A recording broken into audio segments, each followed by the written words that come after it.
Senhoras e senhores, sejam bem-vindos de volta ao meu canal. Eu sou o Antônio e no vídeo de hoje eu vou contar a vocês 7 práticas que São Carlos Acutis ensinava às crianças que ele dava catequese. Vamos lá!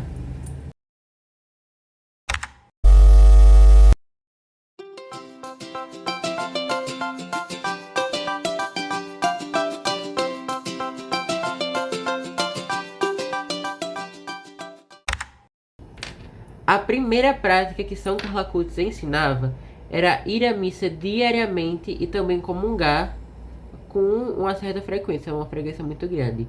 Para quê? Para a gente se tornar santo. Quanto mais a gente comunga, mais a gente se torna parecido com o próprio Cristo. E uma frase que explica muito isso é a seguinte, né? Que ele mesmo dizia: quanto mais recebemos a Eucaristia, mais nos tornaremos semelhantes a Jesus, de modo que na terra teremos uma antecipação do céu. E a importância da Santa Missa, do mesmo jeito que a gente tem que comer para alimentar o nosso corpo, a gente tem que comungar e ir à missa. E também ter uma vida de oração para sustentar a nossa alma, porque um corpo forte com a alma fraca, quando o corpo cai, desmorona o castelo inteiro.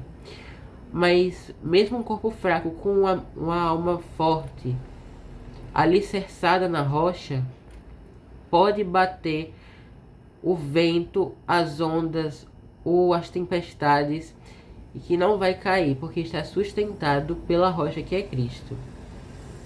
E se a gente entendesse o valor da Santa Missa, a gente iria ao máximo de santas missas possíveis. Em certo momento da vida do Carlo, ele estava indo à missa e no mesmo dia da Santa Missa ia ter um show na cidade dele e a fila estava enorme. Aí ele se entristece muito. Por quê? Por que a gente faz filas quilométricas para ver pessoas famosas e não faz para ver o Rei dos Reis, o Rei do Universo, que está diante de nós, se dá a nós? A gente ainda não entende 100% o que é o valor da Santa Missa. Por isso que a gente tem que, ao máximo, aproveitar as chances que a gente tem de poder comungar. Segunda prática é fazer a adoração também o máximo que a gente puder. O Carlo, ele recomenda no mínimo 10 minutos.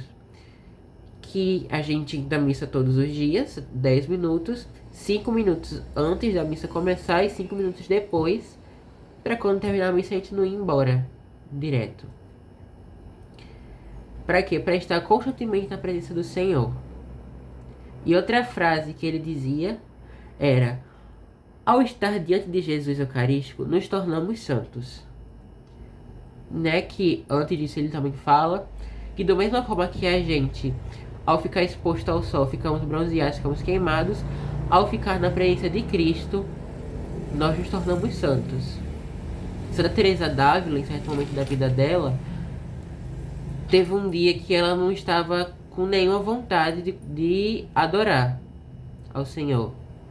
Mas ela fala: Senhor, eu não quero adorar o Senhor, eu não queria estar aqui. Mas para estar na sua presença, eu vou contar todos os tijolos dessa capela.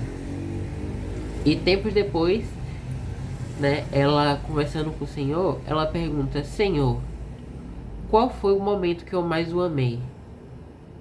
E o Senhor fala: Teresa, o momento que você mais me amou foi quando você não estava com vontade de rezar, mas para permanecer na minha presença você decidiu contar todos os tijolos da capela.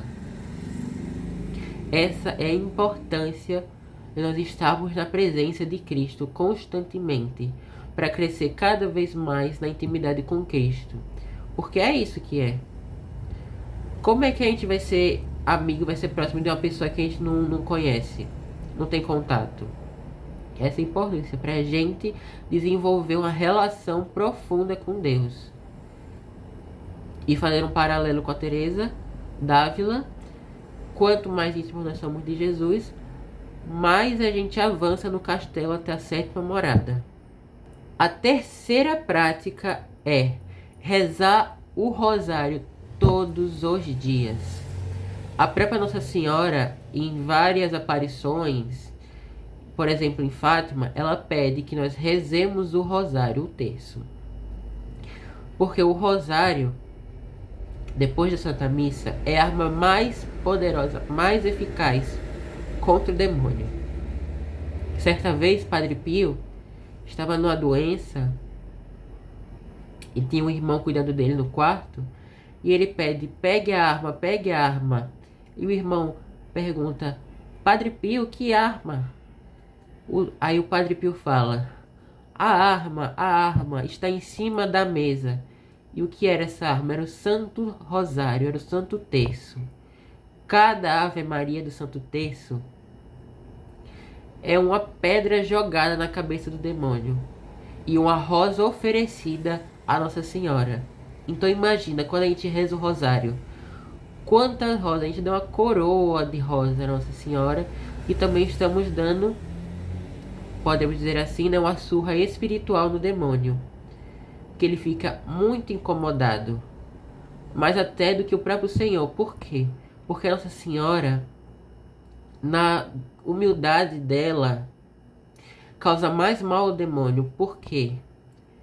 O demônio fala isso em exorcismos. O padre Gabriele Amorsi, que ele era um falecido já, exorcista do Vaticano, em certo exorcismo ele pergunta isso, e o demônio fala, ela me causa mais dor de cabeça, porque ela me humilha.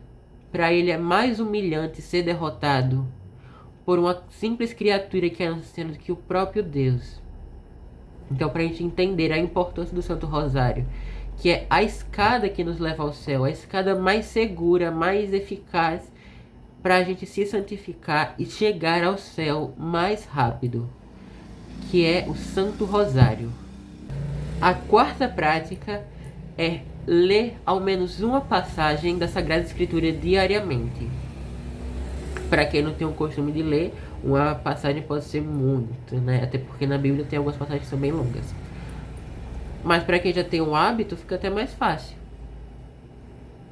E o Carlos tem uma frase que nos explica o porquê da gente precisar ler a palavra de Deus com frequência, que é a seguinte: nossa bússola deve ser a palavra de Deus, com a qual devemos constantemente nos confrontar.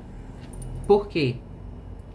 Porque as Sagradas Escrituras, elas nos dão o norte da nossa vida e nos ensina como devemos agir, como devemos nos comportar nas diferentes situações. E às vezes pode ser até um pouco difícil. Nossa, como é que eu vou ler? Por onde eu começo? O que eu faço? Podemos dizer assim, um meio pelo qual a gente pode ler as Sagradas Escrituras é por meio da Lexio Divina, ou por meio da meditação dos evangelhos diários. Porque é como se fosse uma gotinha de fé no mar da nossa alma. Cada meditação que a gente faz da Sagrada Escritura nos torna cada vez mais parecidos com Cristo, nos ensina a ser como Ele. Por exemplo, contemplando as bem-aventuranças. O que são as bem-aventuranças? É o próprio Cristo que nos ensina como agir, como devemos nos comportar. Ou seja, nós devemos ser iguais ao próprio Senhor. Nós devemos ser iguais a Cristo, nos comportar igual a Ele em todas as situações da nossa vida. É por isso que nós devemos ler diariamente a Bíblia, para a gente aprender como ser mais parecido com o Senhor. A quinta prática é nos confessarmos semanalmente. Algumas pessoas podem dizer, ora, para que tanto se confessar? Até porque a gente não anda, né, pelo menos não era, cometendo pecados mortais constância tão grande. Só que o Carlos explica isso com a seguinte frase: a nossa alma é como um balão aerostático. Se por acaso houver pecado mortal, a alma cai por terra. A confissão é como fogo debaixo do balão, que permite que a alma se levante novamente. E bom, talvez não tenha dado para entender tanto, mas por exemplo, o pecado venial, mesmo ele não tirando 100% da nossa comunhão com Deus, ele ainda afeta, ainda causa muita dor no coração de Cristo e de Nossa Senhora. E a confissão, por meio da confissão frequente, entenda, com frequência, mas não uma confissão escrupulosa, uma confissão piedosa. Porque por meio dela, nós vamos entender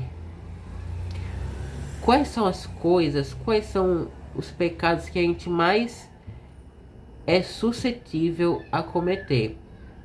Por exemplo, algumas pessoas vão ser a fofoca, falar de pessoas. Outras pessoas podem ser alguns pensamentos contra a pureza. E por assim vai.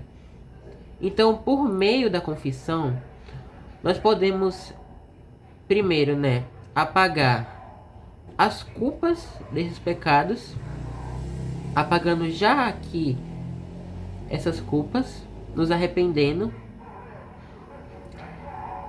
e a gente emendar nossa vida para cada vez mais nos convertermos, adentrarmos mais as moradas interiores do castelo da nossa alma, e como eu falei no último, nos tornarmos mais semelhantes a Cristo. Ele que se fez semelhante a nós em tudo menos no pecado. E para nós sermos semelhantes a Cristo, nós temos que evitar todo tipo de pecado, mesmo o pecado venial, mesmo o menor dos pecados veniais, a menor poeirinha que não vai entrar no céu, a menor das poeirinhas que deve ser reparada, senão aqui no purgatório. Então, por meio da confissão frequente, nós podemos nos emendar. Sexta prática: fazer propósitos ao Senhor e a Nossa Senhora a fim de ajudar o próximo. Como assim? O que é isso? É oferecer a caridade, nós nos doarmos pelo próximo. Por exemplo, o casal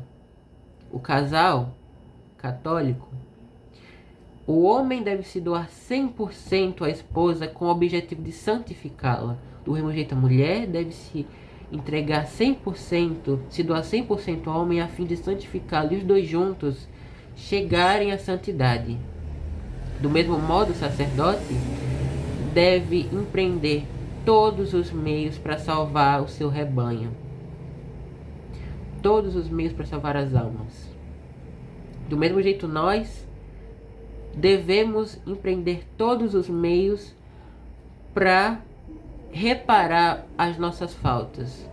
Como assim? Quando a gente peca, é como se fosse a sujeirinha que a gente coloca na nossa roupa, que é a nossa alma. A nossa alma do batismo, ela é purificada, é lavada, ela renasce, se torna uma nova alma elevada à plenitude de filho de Deus e não mais de criatura, nós. Só que o pecado é como se fosse um rasgão, uma mancha nessa roupa.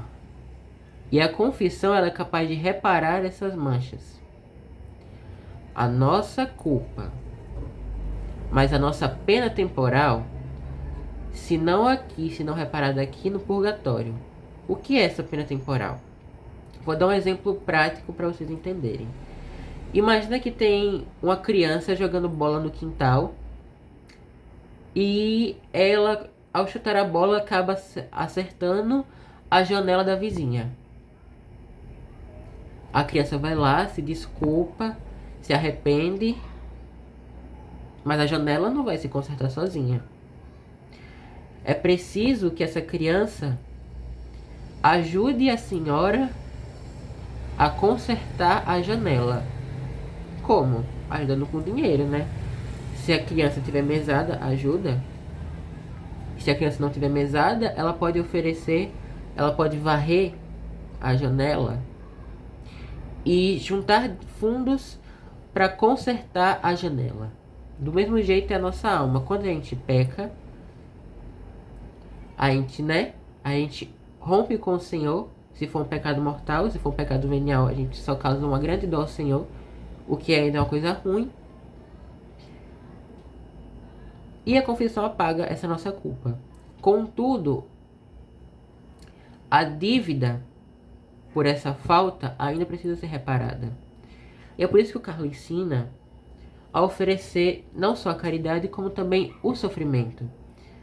Nos últimos dias, quando ele já estava no hospital, ele dizia a seguinte frase, né, para as enfermeiras que elas perguntaram: você não está sentindo dor? Ele dizia o seguinte: existem pessoas que sofrem muito mais do que eu. Ofereço todo o sofrimento que terei de sofrer pelo Senhor, pelo Papa e pela Igreja. Então, não só nós devemos oferecer nosso sofrimento, nossa caridade, a fim de reparar as nossas faltas para não ir ao purgatório, mas também oferecer pela Santa Igreja e pelo Santo Padre, que tanto precisa das nossas orações. Também pelas almas do purgatório, para aliviar os sofrimentos dela, nós devemos oferecer esses sofrimentos a fim de diminuir o sofrimento das almas do purgatório e ajudá-las a chegar mais rápido ao céu. Essa é a importância de nós oferecermos os sofrimentos ao Senhor, à vista de reparar as nossas faltas, ajudar as almas do purgatório e o Santo Padre e a Santa Igreja. Essa é a sexta prática. A sétima prática é cultivar uma amizade com o nosso anjo da guarda. Muitos de nós, a gente vive como se não tivesse o anjo da guarda, a gente não tivesse alguém que cuida de nós desde o nosso nascimento, com o objetivo de nos salvar.